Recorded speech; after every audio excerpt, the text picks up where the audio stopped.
आकाशवाणी रांची से प्रस्तुत है प्रादेशिक समाचार।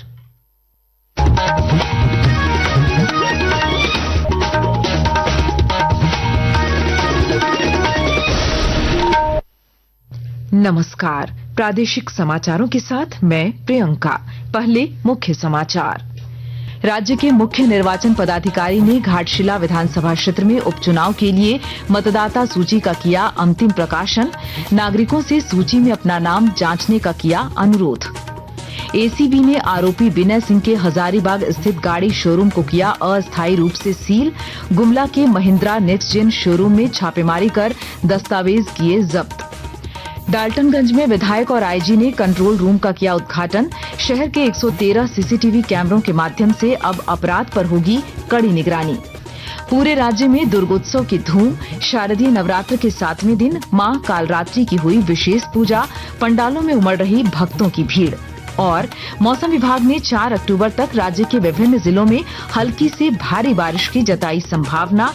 वज्रपात और तेज हवाओं का जारी किया येलो अलर्ट। और अब समाचार विस्तार से। राज्य के मुख्य निर्वाचन पदाधिकारी के रवि कुमार ने घाटशिला विधानसभा क्षेत्र में उपचुनाव के लिए मतदाता सूची का अंतिम प्रकाशन किया। श्री कुमार ने नागरिकों से अनुरोध किया कि वे अंतिम प्रकाशित सूची में अपना नाम जांचें और जो नाम सूची में नहीं है वे फॉर्म 6 भरकर नाम जुड़वाएं।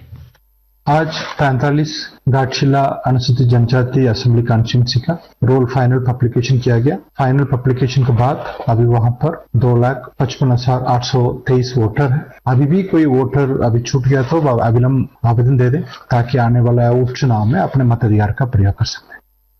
एसीबी ने न्यायिक हिरासत में बंद आरोपी विनय सिंह के हजारीबाग में डेमोटांड़ स्थित गाड़ी शोरूम को अस्थायी रूप से सील कर दिया। शराब और भूमि घोटाले से जुड़े मामलों की जांच के तहत आज हुई इस कार्रवाई में शोरूम के बाहर नोटिस भी चिपकाया गया।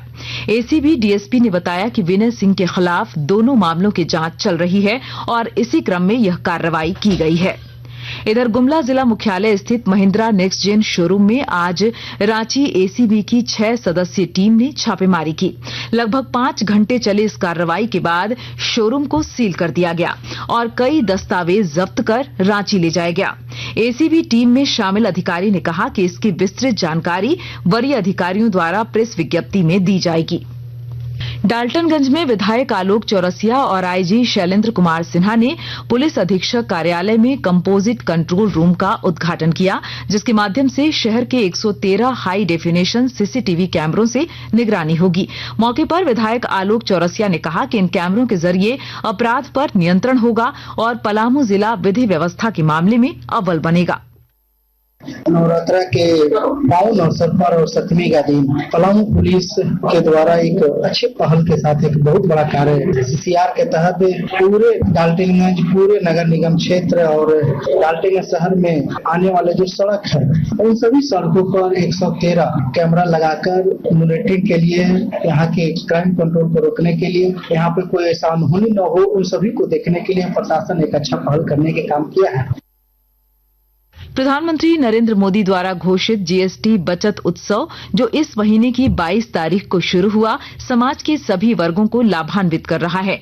अगली पीढ़ी के जीएसटी सुधार भारत की अप्रत्यक्ष कर प्रणाली को सरल बनाने की दिशा में एक महत्वपूर्ण कदम है।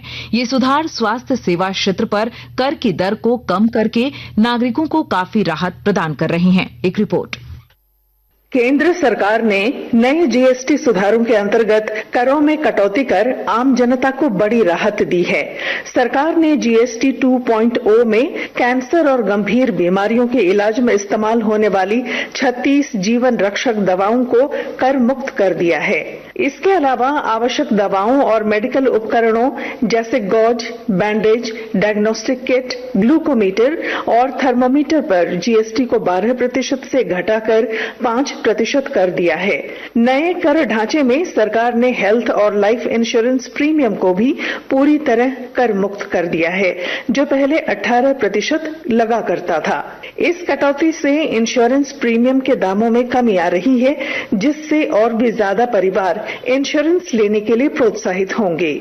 स्वास्थ्य सेवा के क्षेत्र में हुए जीएसटी बदलावों से मरीजों के इलाज की लागत कम हुई है, जिसका सबसे ज्यादा लाभ मध्यम वर्ग और निम्न मध्यम वर्ग के लोगों को मिलेगा। महविश रहमान के साथ आकाशवाणी समाचार कक्ष रांची से मैं पूनम किरकेट्टा। रांची स्थित सूचना एवं प्रसारण मंत्रालय के पत्र सूचना कार्यालय ने स्वच्छता पखवाड़े के तहत कार्यालय परिसर और आसपास के क्षेत्रों में विशेष सफाई अभियान चलाया। इस अवसर पर अधिकारियों और कर्मचारियों ने स्वच्छता शपथ ली और कचरा हटाकर स्वच्छ वातावरण बनाने का संदेश दिया। आकाशवाणी के ताजा तरीन समाचारों के लिए आप हमारी वेबसाइट newsonair.gov.in पर लॉग ऑन कर सकते हैं।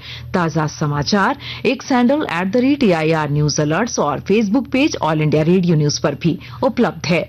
आप प्रादेशिक समाचार एकांश के एक्स हैंडल @AIR न्यूज _ और Facebook page Akashvani news Ranchi, Instagram page तथा YouTube channel AIR news Ranchi पर भी हमारे बुलेटिन सुन सकते हैं। प्रादेशिक समाचार आप आकाशवाणी रांची से सुन रहे हैं। राजधानी रांची समेत पूरे राज्य में दुर्गोत्सव की धूम है। पूजा पंडालों में भक्तों की भारी भीड़ उमड़ रही है और वे माता दुर्गा के दर्शन कर प्रार्थना कर रही हैं। सिमडेगा जिला मुख्यालय में 8 स्थानों पर प्रतिमाओं की स्थापना के साथ डांडिया, गरबा और सांस्कृतिक कार्यक्रम आयोजित किए जा रहे हैं। रामगढ़ के रजरप्पा स्थित मां छिन्नमस्तिके सिद्धपीठ में शारदीय नवरात्र के 7वें दिन मां कालरात्रि की विशेष पूजा आराधना की गई, जिसमें भक्तों की भीड़ उमड़ी। पुजारी सुबोध पंडा ने बताया कि मां कालरात्रि का रूप उग्र है, लेकिन वे अपने भक्तों पर कृपा बरसाती हैं। श्रद्धालुओं ने माता के दर्शन और हवन में भाग लिया। सरायकेला राजघराने में आज मध्य रात्रि 11:46 पर मां दुर्गा की महामेरू पूजा का आयोजन किया जाएगा, जिसमें सैकड़ों श्रद्धालुओं के शामिल होने की संभावना है। प्राचीन परंपरा के अनुसार पहले तोप की गर्जना से पूजा का संकेत दिया जाता था, लेकिन अब ढोल, नगाड़े और शहनाई के माध्यम से महामेरू पूजा का संकेत दिया जाएगा। गोड्डा जिले में दुर्गा पूजा महोत्सव को लेकर पिछले 3 दिनों से स्थानीय गांधी मैदान में डांडिया का आयोजन किया जा रहा है और जानकारी के साथ हमारे संवाददाता। गोड्डा में दुर्गा पूजा और नवरात्रि हर्षोल्लास के साथ मनाया जा रहा है। पूजा महोत्सव को लेकर पिछले 3 दिनों से स्थानीय गांधी मैदान में डांडिया का आयोजन किया जा रहा है। विभिन्न डांस अकादमी की ओर से आयोजित डांडिया में जिले के नेता, मंत्री और पदाधिकारी भी शामिल होकर डांडिया नृत्य में शामिल हो रहे हैं। इनमें राज्य के श्रम नियोजन मंत्री संजय प्रसाद यादव, पूर्व विधायक अमित मंडल, पूर्व विधायक अशोक भगत के अलावा अनुमंडल पदाधिकारी वैद्यनाथ उरांव, डीएसपी अशोक रविदास डांडिया नृत्य में शामिल होकर लोगों की हौसला अफजाई कर रहे हैं। सप्तमी पूजा को गांधी मैदान में डांडिया नृत्य का आयोजन किया जा रहा है। यह गुरुकुल डांस अकादमी की ओर से आयोजित है। आकाशवाणी समाचार के लिए गोड्डा से नीरव किशोर। मौसम विभाग ने राज्य में 4 अक्टूबर तक अलग अलग जिलों में हल्की से भारी बारिश की संभावना जताई है और वज्रपात और तेज हवाओं की आशंका को देखते हुए येलो अलर्ट जारी किया है। मौसम वैज्ञानिक सतीश चंद्र मंडल ने जानकारी दी कि कल राज्य के कुछ जिलों में हल्के से मध्यम दर्जे की बारिश हो सकती है। 30 सितंबर को झारखंड के कुछ जिलों में हल्के से मध्यम दर्जे की बारिश हो सकती है। इसके अलावा कहीं कहीं पर 30 से 40 किलोमीटर की चाल से हवा भी चलने की उम्मीद है। 1 अक्टूबर को दोपहर या शाम से बदलाव मौसम में शुरू होगा। आकाश में सामान्यतः बादल छाए रहेंगे और झारखंड के लगभग सभी भागों में हल्के से मध्यम दर्जे की बारिश होगी।